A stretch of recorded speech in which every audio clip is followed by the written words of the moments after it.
Hey everyone, today's video is about when you ignore them when you don't get their attention. Please don't forget to subscribe, like, and share, and let's get going.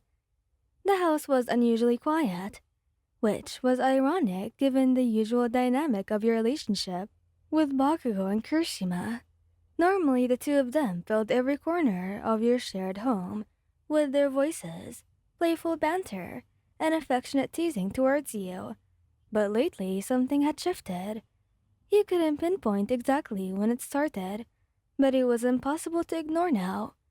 The texts that you used to get during the day had dwindled. The warm hugs and sweet kisses when they returned from work felt absent-minded at best. And worst of all, whenever you tried to bring it up, they dismissed it like it was nothing. It hurt, but you weren't one to beg for attention. If they wanted space, you would give it to them. And so you started to withdraw. Day 1. You sat on the couch, scrolling through your phone, while Bakugo and Kirishima were chatting in the kitchen. They weren't ignoring you outright, but you felt like an afterthought in your own home. Hey babe, Kirishima called out, glancing over his shoulder with his usual sunny smile. Do you want some of this protein smoothie? I made extra. No thanks, you said without looking up from your screen. Bakugo's sharp eyes flickered towards you. What's with the attitude? No attitude. Your voice was flat, almost dismissive. You didn't even spare him a glance. Bakugo frowned, but he didn't push. Kirishima shot him a look, but the two of them resumed their conversation, clearly not catching the hint. Day 3. By now you're a master at avoidance. You woke up earlier than usual to avoid the morning chaos, and went to bed earlier to skip the late-night cuddles. It was petty, but you wanted them to notice how much they had taken you for granted. Kirishima knocked on the bedroom door one evening. Babe, you okay? You've been kinda quiet lately. You hesitated for a moment before replying. I'm fine. He opened the door and leaned against the frame, looking concerned. Are you sure? You barely talked to us today. I said I'm fine, Ichiro. He avoided eye contact, pretending to be engrossed in a book. Kirishima scratched the back of his neck, clearly uncertain. Okay, well, if you need anything, just let us know. Alright? He hummed in response, and he left the room, closing the door behind him. Day 5. By now, Bakugo was actually pissed. Alright. What the hell is going on with you? He barked, standing in front of the couch while you were watching TV. You've been acting really weird all week. You crossed your arms. Weird? I'm just giving you two what you apparently wanted. Space. Space? Kirishima joined in, sitting beside you with a confused look. Why would we want space? You finally looked at them, your gaze hard and unwavering. I don't know, you tell me. Whenever I tried to talk to you, you brushed off like I wasn't even there. Bakugo opened his mouth to argue but stopped short. His ruby eyes widened slightly, and his jaw tightened. Kirishima frowned, his brows knitting together in guilt. Oh, babe, Ijiro said softly, reaching out to take your hand but you pulled it away.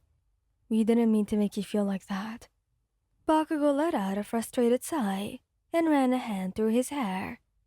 Damn it, we didn't even notice. Exactly. You snapped, standing up and folding your arms. You didn't notice. How do you think that makes me feel? Kirishima stood up, his eyes bleeding. We're sorry, babe. We truly didn't mean it. We've just been caught up with stuff at work, and I don't care about excuses, Ijiro. You interrupted. I'm not asking for the world to be here. I just want to feel like I matter to you. Of course you matter. Bakugo exploded, his voice louder than necessary. You're everything to us, damn it. We've been idiots, okay? But don't think for a second that we don't actually care about you. His words hung in the air, raw and honest. For once, Bakugo wasn't yelling at someone else, out of anger, but frustration with himself. Kirishima nodded fervently. He's right. We messed up, babe. We got so wrapped up in other things that we didn't even know how much we were hurting you. You softened slightly but kept your guard up. Then, why didn't you say anything sooner? Or even just ask me how I was feeling? They exchanged guilty looks before Bakugo muttered, "Because we're dumbasses." "Big dumbasses," Kirishima added with a sheepish grin. Despite yourself, a small laugh escaped you, and Kirishima's grin widened. He wrapped his arms around you in a bear hug, pulling you against his broad chest. "I promise we'll do better," he murmured against your hair. "No more taking you for granted." Bakugo joined in, wrapping his arms around you. "Yes, you're stuck with us, and so, don't think you can get rid of us that easily." You sighed, melting into their embrace. "You better actually mean that." "We do," they said in one voice, firm and full of love. And just like that, the tension that had been building for days finally dissolved. They had messed up, but after all, they were yours, and you knew that they'd do whatever to make things right at the end of the day. That night, you found yourself sandwiched between them on the couch. Kirishima had his arm draped over your shoulder, pulling you close, while Bakugo rested, his hand on your thigh, his touch grounding and warm.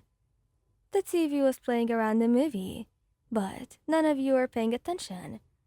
Kirishima kept peppering your temple with soft kisses, murmuring little apologies, while Bakugo, true to himself, didn't say much, but the way his thumb stroked your leg spoke out. "You know," you finally said, breaking the silence, "if this is how you're going to make up for ignoring me, I might actually forgive you."